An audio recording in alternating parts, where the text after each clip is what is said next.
I think as you get better and better and start learning more and more, you start realizing there's pro mixes, and then there's producer mixes, and then there's indie mixes, and then there's people that don't know what they're doing. Think about that when you're doing this.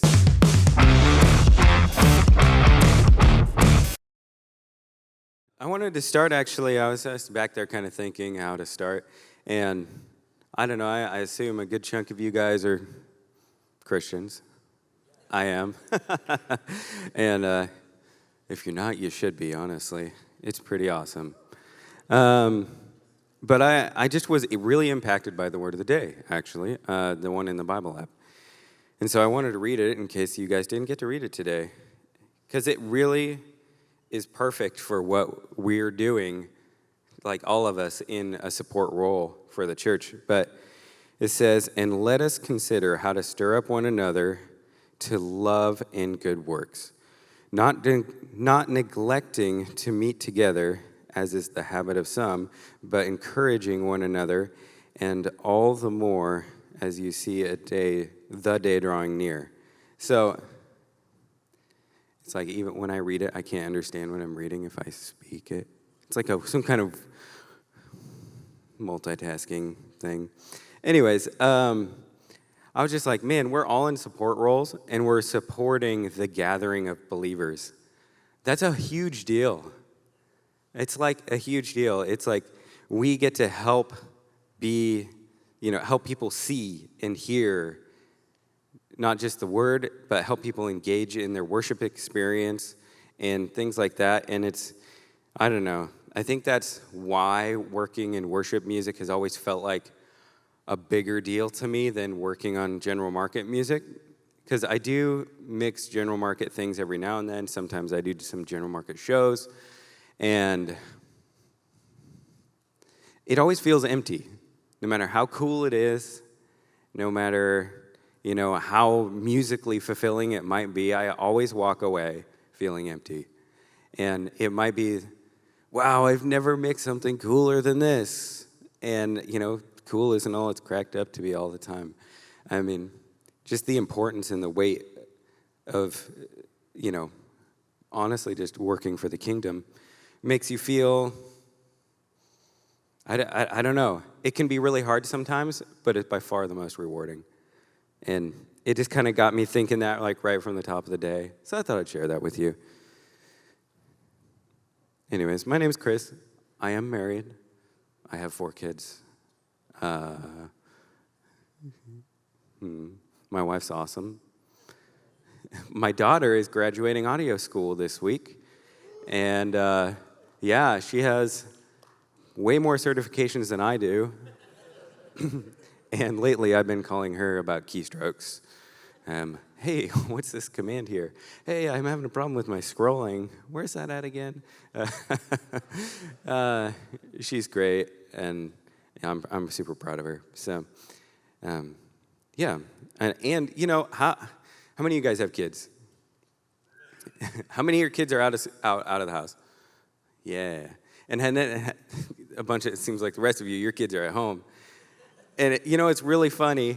A lot of times, especially right now, with my kids at least, I was like, man, what are they going to do? What are they going to do? When I was when I was 7 years old, I started thinking about what I'm going to do with my future and how I'm going to do this. And it was always 100% I'm going to be working on music. Whatever that is. I was a guitar player at the time. And, I was a guitar player almost exclusively until I was about 24. And,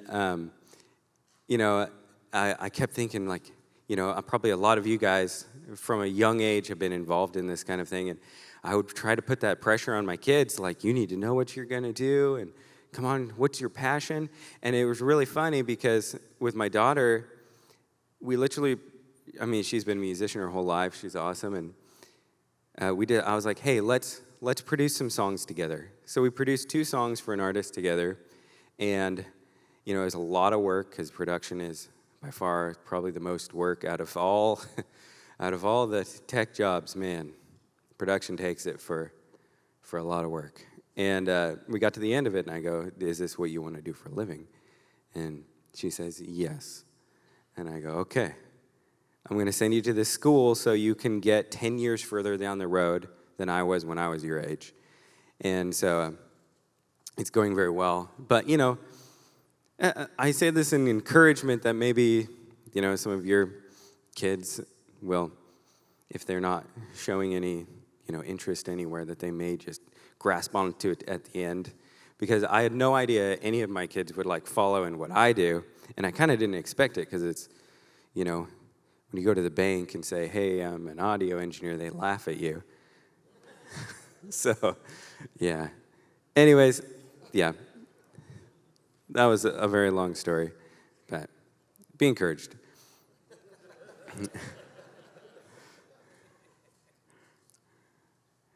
All right.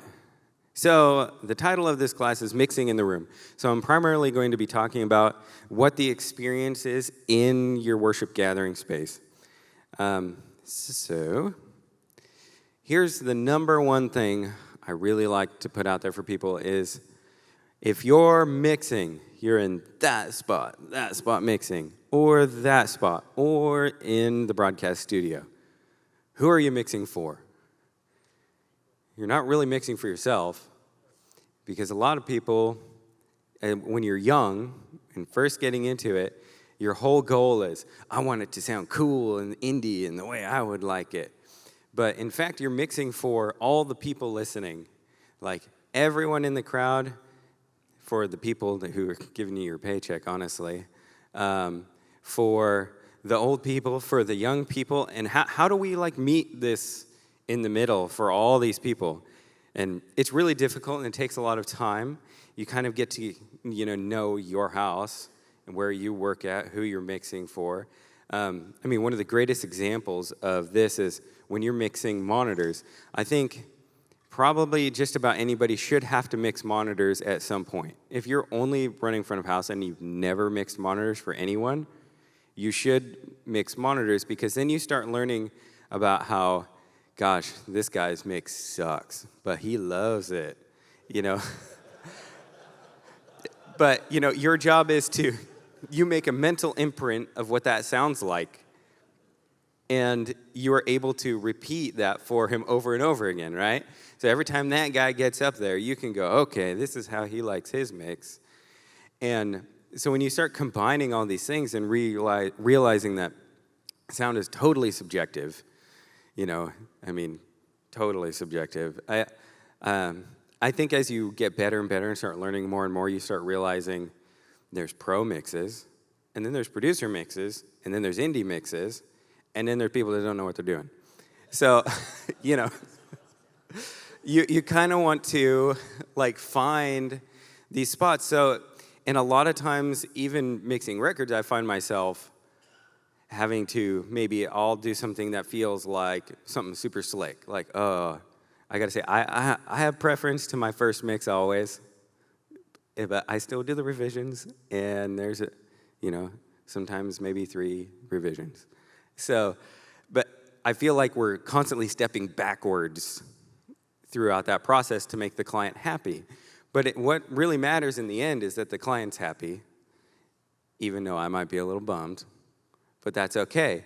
So when you're mixing in this environment, there's so many people that you're not trying to please, but you're trying to serve. And so, as you get to know your people, your pastors, and your worship leaders, and your band members, and kind of how everybody hears stuff.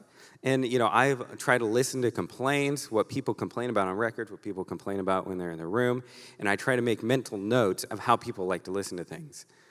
And I try to make these small tweaks, oh yeah, the pastor's going to love it if I do it like this. They like it if I do it like this. And I try not to please myself, but try to please everyone around me, which thankfully in my life has been fairly easy because, a lot of the people I work for hire me because they already liked what I did. So, but getting there was difficult. It was a lot of learning. Oh man, there's so much learning. And just a lot of, even at times, kind of getting yelled at, a little bit. Not yelled at, but, getting a talking to.